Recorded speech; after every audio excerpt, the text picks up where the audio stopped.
Hey everyone, in this video we will see how to fix Apple Music plays random songs, autoplay, shuffle, queue and series setting fix. Fix 1. Turn off autoplay. You just have to tap on the currently playing song at the bottom of the screen to open the now playing panel.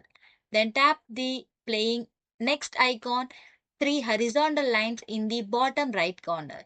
You just have to scroll down past the upcoming song to find the autoplay section.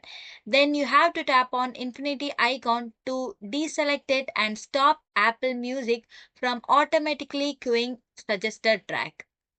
Fix 2. Disable shuffle mode. Fix 2. Disable shuffle mode. You just have to tap on the song at the bottom to access the now playing screen.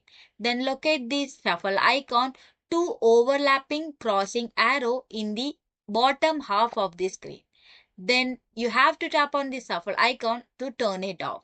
If the icon is highlighted, it indicates that the shuffle is currently activated. Thanks for watching.